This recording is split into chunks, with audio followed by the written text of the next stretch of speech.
see what the numbers are.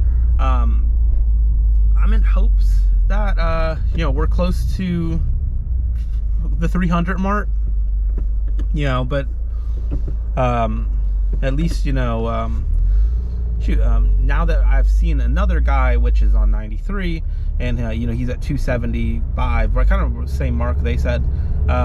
If I'm in, you know, if I'm at 285, 290, and same thing for torque, I'll be stoked. Like, that's a, you know, that kind of gives us a good not necessarily, I guess not necessarily a baseline because the intake, but roughly it's a baseline.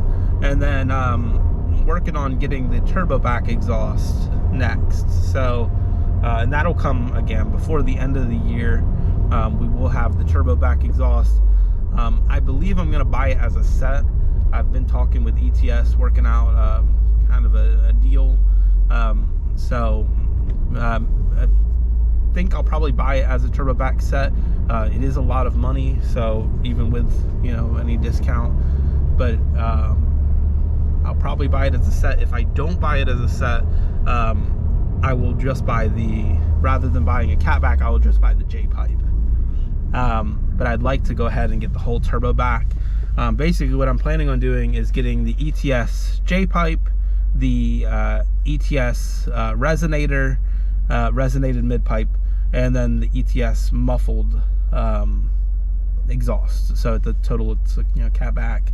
The reason I'm going muffled and resonated is because I'm kind of going for like a low and deep sound rather than a raspy. You know, I've heard the muffler delete, and they said, well, while it's, I'm sure it's for some people, I'm not in my early 20s anymore, and I don't want to wake up my whole neighborhood every time I come into the every time I roll in.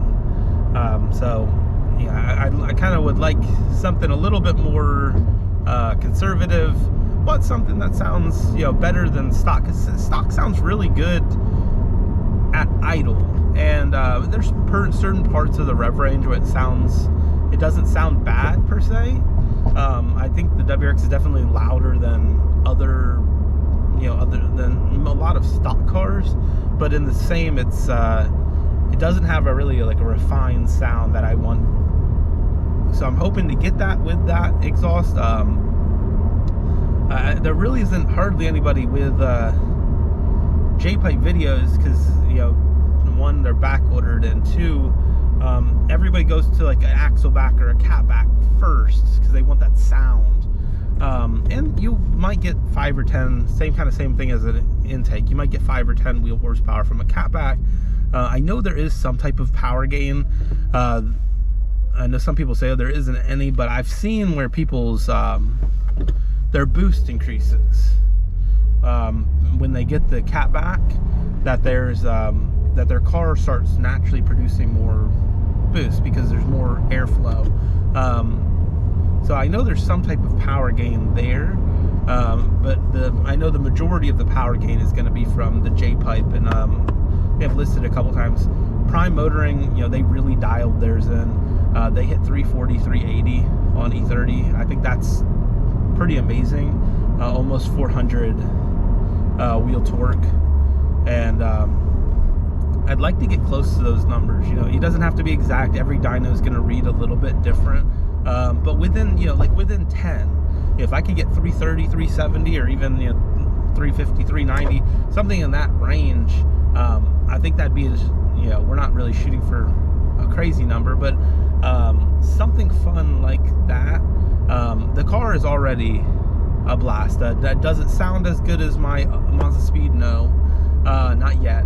The Mazda Speed had a turbo back exhaust and a blow-off valve, and you know, it was loud and fun, and I love that car. And but this car honestly is a ton of fun. It just doesn't have the sound aspect yet, and I'm a little wary of the whole blow-off valve thing yet, just because it's not a mechanical blow-off valve. So I'm a little wary of getting one.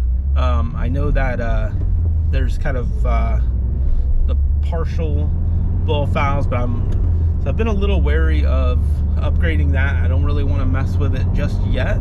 But I think the intake will kind of get me that sound I'm looking for, a little bit of more of induction noises, and then the exhaust will kind of be the